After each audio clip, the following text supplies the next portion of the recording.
Naturalia es una muestra bien extraña porque es el producto de casi 15 años de trabajo en artes visuales y tiene varias etapas.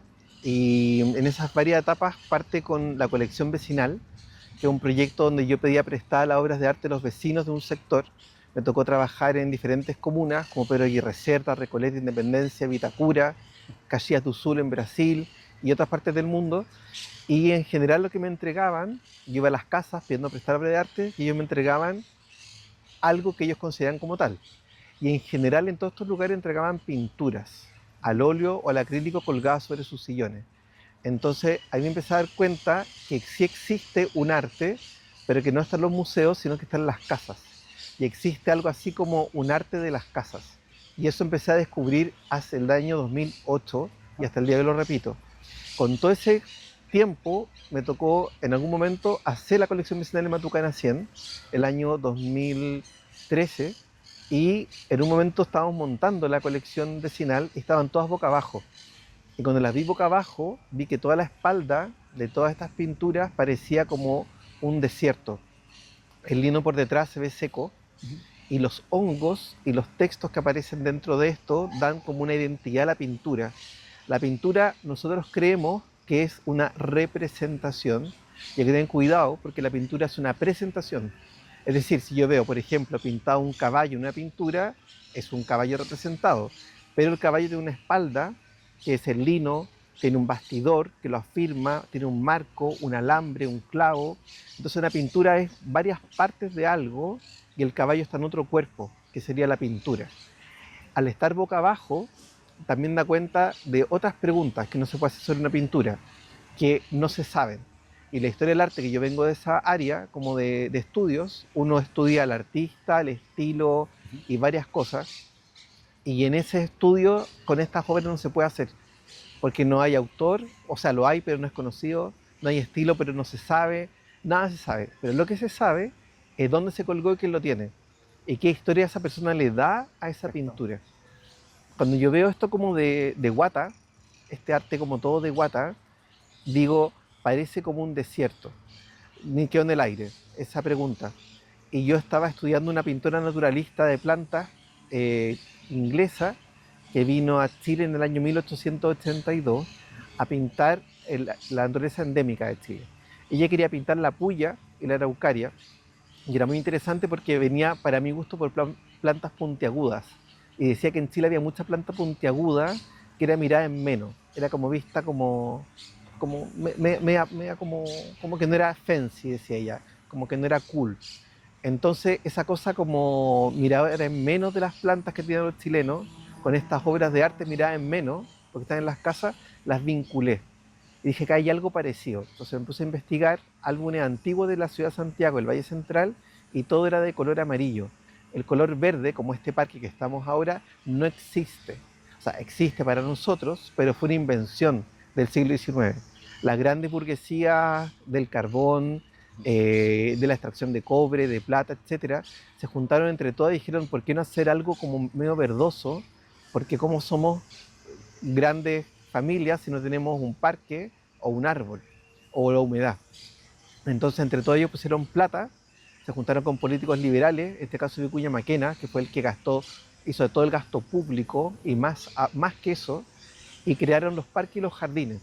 Entonces, toda esta mezcla yo la vi entre medio y en algún momento una de las pinturas las tomé y la convertí en suculenta, que son estas plantas que absorben agua y se deben en sí mismas aguantar y sobrevivir. No necesitan riego. Y esa cosa que no tuviera riego me pareció interesante. Y fue una pintura que encontré, bueno, después de muchas colecciones vecinales, la encuentro en una feria Las Pulgas, un paisaje, lo tomo, lo recorto y construyo como que el bastidor y el marco como una maceta y armo una Perfecto. suculenta. Y ahí parte el proyecto de una mega investigación dentro de un contexto de magíster, dentro de un contexto de todo, y aparece esa historia como de la nada. Justo me llamaron en ese minuto de Corpartes para hacer la colección natural, el año 2016, hace 10 años atrás, y ahí presenté la primera parte de esta investigación.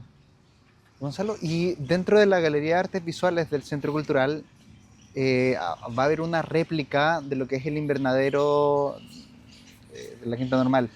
Estas plantas van a estar dispuestas dentro de este invernadero, se va a poder recorrer de alguna manera este invernadero con estas pinturas, esculturas. Sí, y qué bueno que lo dices, porque son pinturas que al recortarlas son plantas, pero también son esculturas. Entonces juega con todos los géneros y con todos los mundos, el vegetal y el artificial.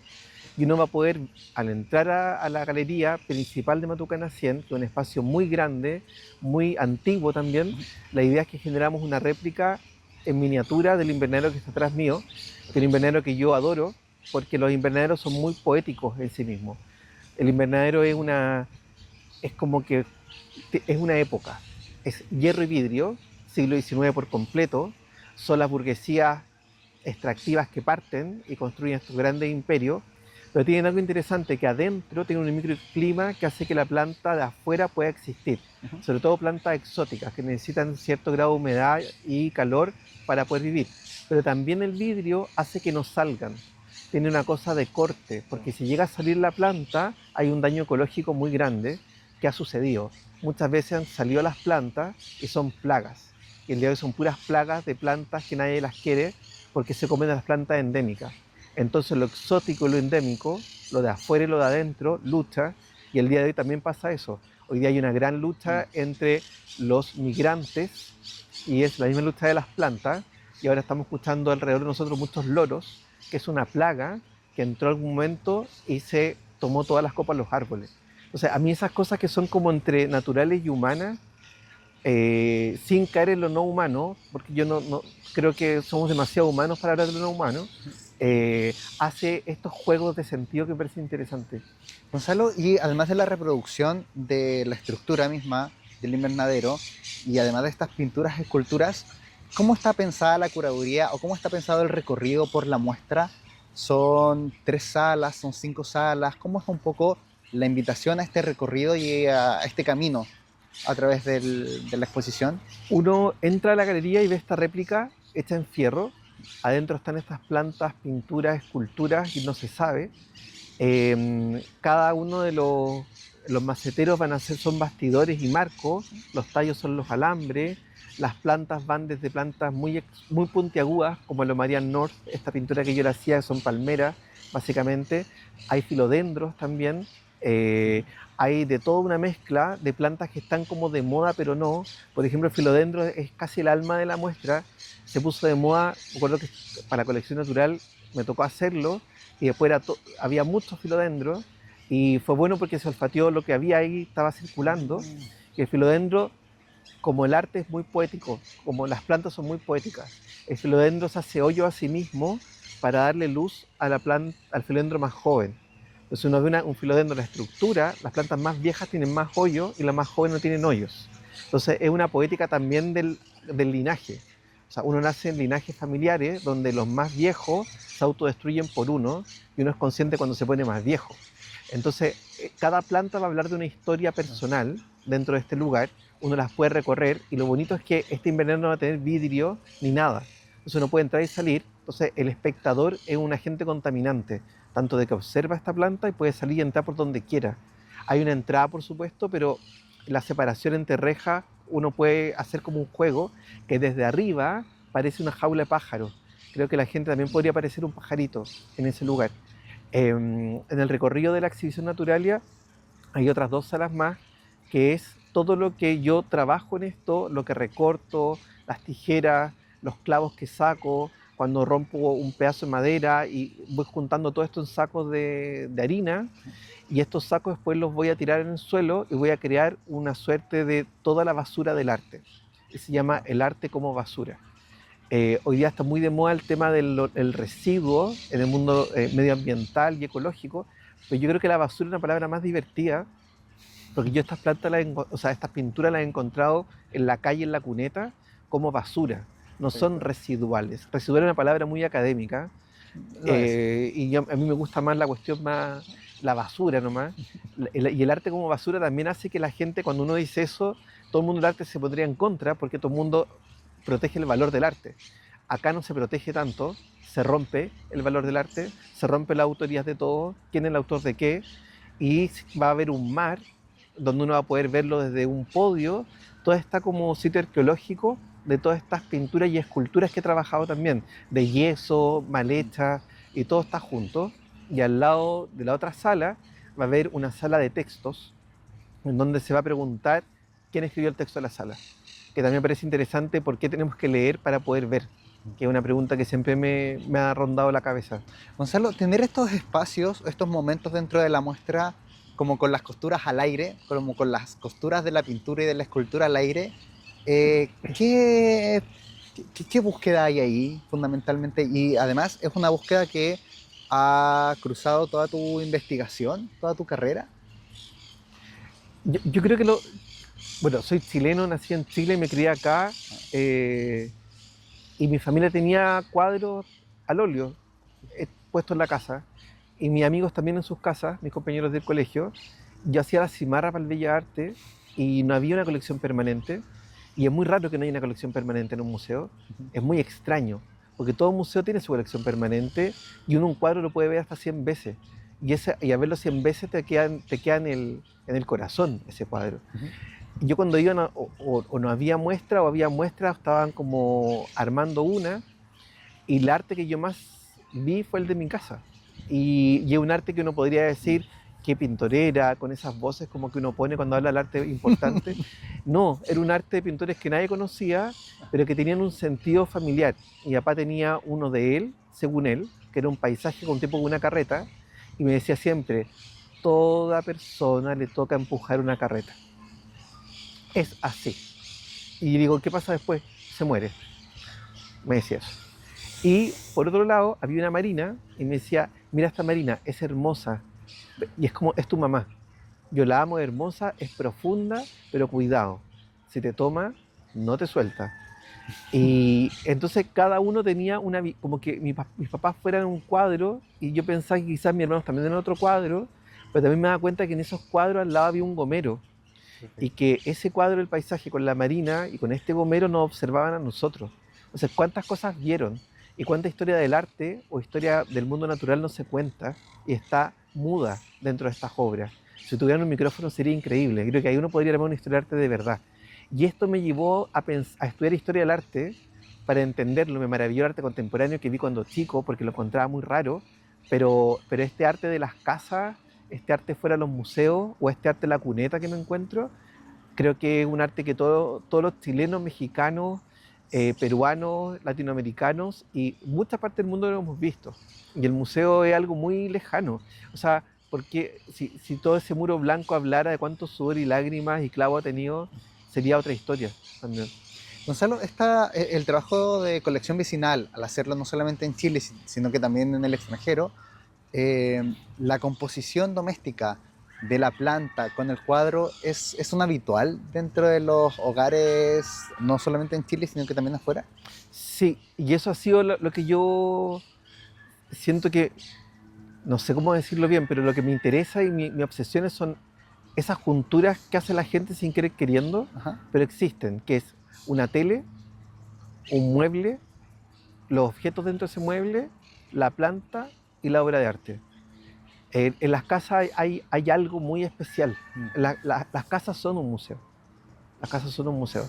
Y hay álbumes familiares también, hoy ya están digitalizados, por supuesto, y que está bien, da lo mismo, pero existe esa cosa patrimonial en una casa. Y eso es lo que más me interesa mucho. O sea, es un poco también la fisonomía de este mismo parque. O sea, uno ve lo botánico, también ve el invernadero, ve el Museo de Historia Natural, ve el MAC, como esa suerte de unión, no sé si disputa en algún punto, pero también ese componente de vivir en conjunto, de lo botánico con lo arquitectónico quizás viviendo al mismo tiempo.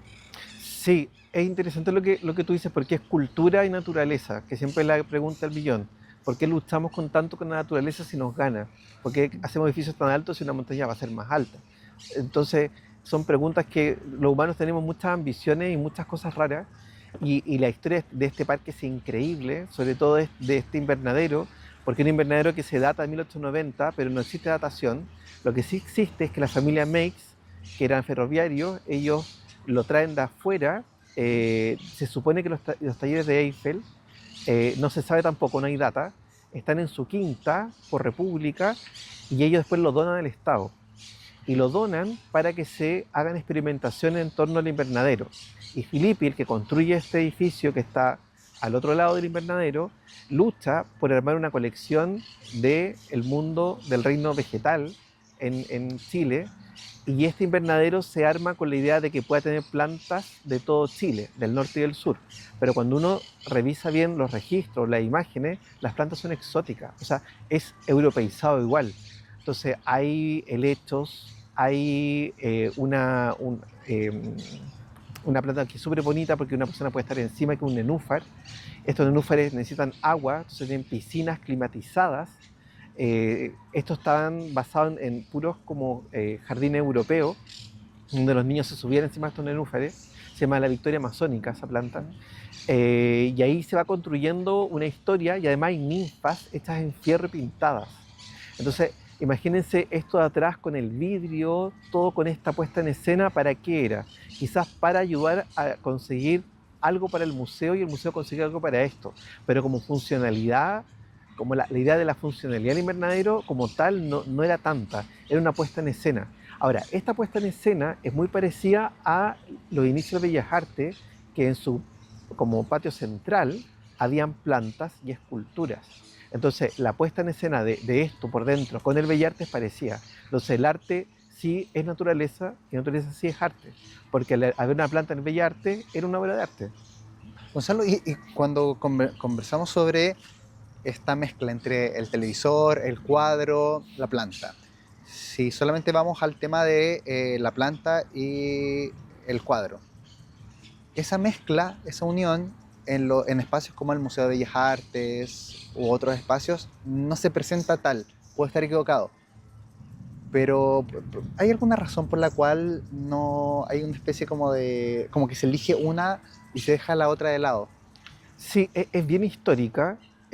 Cuando parte todo esto es básicamente en el siglo XVI, un poco antes, donde la gente acumulaba cosas en espacios que se llaman gabinetes de curiosidades. ¿Ya? Esos gabinetes de curiosidades eran cosas que no se sabían. Entonces, eran gente con dinero, muchos de ellos eran médicos, que tenían más intereses como en términos como de lo que no se sabía, entonces le pagaban a piratas y a diferentes personas para que les trajeran cosas raras. Estas cosas raras eran elementos del mundo natural, como plantas, animales, disecados, etc. Pero también había mucha mentira en todo esto. Por ejemplo, tomaban el esqueleto de un mono y le pegaban la cola de un pez y decían que era una sirena en miniatura. Entonces iban creando como cosas muy extrañas, pero en el fondo se arman estas habitaciones llenas de elementos naturales y aparecen los amigos de ellos, que la ciencia tampoco estaba en punto avanzado, pero la ciencia no es que avance, la ciencia es cultural y histórica, y hablando entre todos ellos aparece la química, la zoología, la botánica, hablando entre amigos, y aparecen los nombres de los objetos. Y en un momento aparecen elementos del mundo artificial, le dice la artificialia, que son pinturas hechas por hombres, muy pocas mujeres, que son pinturas que hoy día diríamos que son cuadros, pero en ese tiempo no eran algo así como un cuadro, que le van quitando espacio al mundo natural y hoy día se convierten en el museo de pintura. O sea, el Prado es un claro ejemplo de que era un lugar de objetos naturales o artefactos naturales y hoy día son artefactos de pintura. Entonces hay un vínculo. Yo cuando hablan de arte y naturaleza siempre digo, sí, pero hay que tener conciencia de que existía el vínculo. Hoy día está muy metido el arte medioambiental o el arte ecológico, pero también se hace como de una forma de, ¿cómo decirlo de una buena manera?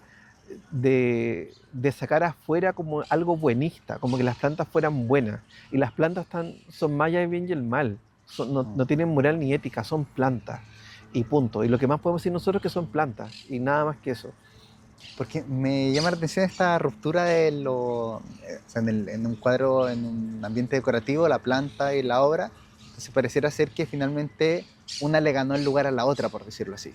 Como que finalmente la pintura terminó siendo como la gran ama y señora de los museos. Sí. Y también porque la pintura, algo tiene el óleo, que yo tengo pinturas recortadas de la década del 60 de 1920 y de 1870 hay una pintura. ¿Qué planta duraría tanto? Entonces, son cosas que uno dice, ¿dónde están los capitales económicos también? ¿Por qué el artificial se protege tanto? ¿Por qué hoy día los museos tienen colecciones de arte donde hay obras que valen el PIB de cultura de un país completo? O sea, hace poco se compró un cuadro de Da Vinci. Da Vinci pintó bien poco, que la gente le pintó mucho, pero pintó bien poco. Y lo compró un jeque y equivale al 80% de cultura de un país, o No. quizás o más, y al PIB de un país pobre. Entonces uno dice, pero ¿por qué él es capaz de hacer eso? ¿Para qué? Si tú tienes una obra o un artefacto en tu casa que vale lo que vale un país, estás diciendo yo tengo el mundo en un muro en mi casa. Entonces, el poder del arte y la vegetación también existe. Y en Chile tener un lugar verde da signo de estatus. Y en Chile tener un cuadro con una firma de alguien reconocido da estatus. Entonces el arte y el arte visual y el pasto verde sube el pelo. Y eso me encanta, lo encuentro muy entretenido. Sobre todo en un país latinoamericano que todos nos queremos subir el pelo por luchas con raíces. Aunque hoy día están todos con el tema de la raíz. Yo me he fijado mucho que aunque hablen de raíces de mundos que son prehispánicos, eh, siempre son hijos de loncos o de machis. O sea, nadie es hijo de cualquier persona y eso me parece muy divertido también. Está, Gonzalo, dentro del mismo invernadero que se va a construir en la galería de Matucana 100, se construyen entonces una suerte de tres salas, que por ese camino se va a desarrollar este lugar. Cuando el público salga de la muestra, ¿qué sensaciones te gustaría que le quedaran a ellos? Tanto emociones o en la cabeza cuando hagan el camino, cuando salgan de la muestra. Yo creo que una obra de arte para mi gusto genera preguntas, muchas preguntas. Y eso yo creo que es una buena obra. Cuando la gente dice, pero es que no entendí lo que quiso decir, no importa, no hay que entender nada, porque el entendimiento es otra cosa. Eh, las obras emanan preguntas, pero también emanan como una energía que te tiene que traspasar.